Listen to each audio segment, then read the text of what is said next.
Hello and welcome to Easy Men's Fashion. Today we have a quick first impressions of a pair of shoes. These are a pair of Melton Cap Toes from Johnston Murphy. Now, real quick, by way of introduction, when you buy a new pair of dress shoes, there are certain things you want to get with your shoes. You'll notice that the laces aren't in here. I'm actually cleaning these shoes right now, waxing them, so I'll roll in some pictures with the laces in. Now, some things that you want to get with a new pair of dress shoes, especially leather dress shoes. You always want to get a pair of shoe trees. I prefer cedar, that's my preference. Seems to do a good job absorbing odor and moisture. You can see I got the branded Johnston Murphy shoe trees, the same as the shoe. These are a pair of Johnston Murphys. I like to do that whenever possible, and you'll see it in my future videos, not always. Okay, shoe trees should come with the shoe. You order them with the shoe. You don't order them a month, 6 months, a year after. If you want your shoes to last your lifetime, get a pair of shoe trees with your shoes. All right. The second thing I always get with my shoes, leather shoes in particular, I always have to get a pair of kind of a companion set of beater shoes. For example, these are some canvas shoes I literally bought at Walmart on a rainy day because I wasn't going to wear these out. I live in Ohio. It rains all the time, and these have been out in the rain a couple of times. That's just life. I try to wipe them down when I get home. Don't let them soak in rainwater, right? Now, along with that, shoe trees, an extra, a pair of beater shoes. Now, I carry these in my laptop case. They're, like I said, they're just little canvas cheap shoes. I just stuff them in my laptop case, and that's where they live. Now, I always I always have a set of shoe bags, 100% cotton shoe bags for when I travel. I travel all the time. I just need to maintain my shoes, and I found that if I don't put them in a bag, something will spill inevitably, or something will scratch the finish inevitably. I'll get huge scuff marks from something that breaks or gets kicked around at the airport. You know how it is. So I also recommend shoe bags, all right? And finally, you're going to want your maintenance stuff. You're going to want brushes, soft cloth, cotton, polish, whatever shoe care products you need. Be sure you have all that, okay? So those 4 things. Now, let's get back to the shoe. First, I would like to say these shoes are made in India. That's right. Johnston Murphy's is a U.S. company.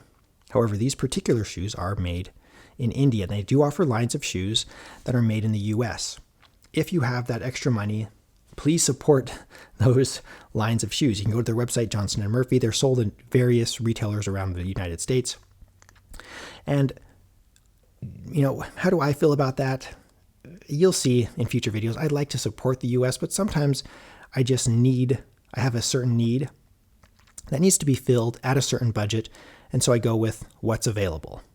And I'm sure many of you are like that. I can't, unfortunately, I'm not in a situation in my life financially where I can just 100% support US all the time, everything. That and time constraints, all right?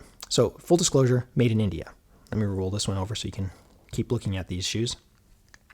The other thing that's important to me is quality control, all right? Now, obviously, these shoes have been broken in. You can see there's some wear on them. So you're not looking at the product that came out of the box, but there are some things that you will notice. For example, look at the stitching.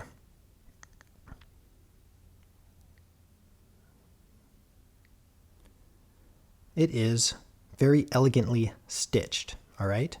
Now, when I've looked at some Italian shoes that sell for easily twice the cost of this, where the stitching is not 100% even. However, that does seem to communicate that the shoes are handmade, which, in my opinion, has some incredible value. Kind of like the patina that they're putting on many shoes now. Okay, so you can see the quality of stitching, quality control. The one kind of materials complaint as far as quality control goes may be little things like an indentation right here. It's that little indentation on the leather. That could have happened during shipping. That could have happened in the factory. That could just be the quality of the leather. It's hard to say. But overall, quality control, I'm going to rate these very average as my first impressions go. Over time, that may change. But for right now, quality control, I say average. Materials. Now, I like these materials, these shoes. I like shoes that take a little bit longer to break in because they have thicker or more rigid leather. It's just kind of a preference thing. Now, psychologically, it may communicate that these are going to be more durable. But remember, a rigid material, a rigid leather, won't necessarily last longer than a more supple or pliable leather. For example, we have some, let's see what these are. Allen Edmonds, okay? These are actually made in the US. You compare this leather with the Johnston & Murphy's. Granted, it's a different design. I'm not saying all Allen Edmonds leather is more soft.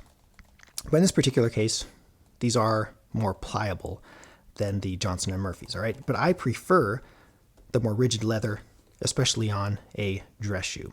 And in a future episode, we'll discuss what you're looking for in a dress shoe. Obviously, less is more when it comes to men's dress shoes. So materials, I'm going to give this a slightly above average, because I prefer materials like this. The fit is excellent. My foot measures 10.5 inches. This is a size 10.5. It fits beautifully, okay? That's US sizing, for those of you that don't know. I do actually have one thing to mention about sizing. With these particular shoes, if I wear my nylon, my really thin socks, I have the tiniest amount of play in the heel of the shoe, okay? Now, if I wear my normal gold toe dress socks that are pretty thick, they're not like athletic sock thick, but slightly thicker than the nylon ones, these fit perfectly. So with my normal everyday sock, these fit perfectly. No movement in the heel. My foot just fits this shoe very well, okay?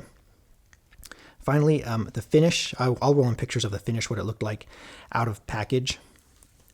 It was very reasonable, what you would expect. And my preference, again, leave a comment if you have a different preference, but my preference is not to polish them for about 2 weeks to a month. I really want to break them in before I shine them up or put any wax on them, as long as I stay out of the rain, which I always make a point to do the first month I own them. All right, so the finish, I would say, is very average. It's what you would expect from any quality, manufacturer. Now, something else I want to talk about here when we're talking about finish, I want to talk about the materials real quick. This is a leather shoe. Now, some people take issue with leather, and it opens up this huge debate. Some leather companies are more humane than others, and it spirals into this endless debate, okay, about leather and should you wear leather shoes. You'll see people comment on either side, please be respectful to each other. I respect what animal rights groups support, right? They support humane treatment of animals, and I support that as long as they don't take it to an extreme, okay? Now you'll see that this also has a leather sole. Johnston & Murphy offers refurbishment services on this particular shoe. Be sure to read the description of the shoe on their website to make sure that they offer refurbishment if that's something you're interested in. So I can resole these shoes if I want.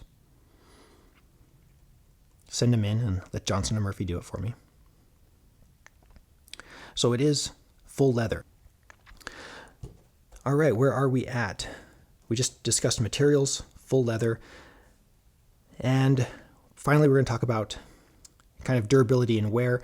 It's what you'd expect with any leather shoe. Like I showed you the soles. It does have a rubber heel right here,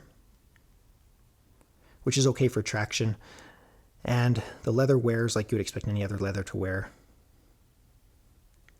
I live, like I said, in Ohio. It's very humid here, so I always try to keep these indoors, keep them dry with the shoe trees in there. So let's talk about cost and value, all right? These cost about $175.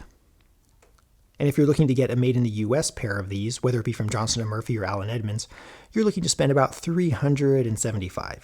So it's about $200 more for a set made in the US. So that's more than double the cost of the shoe.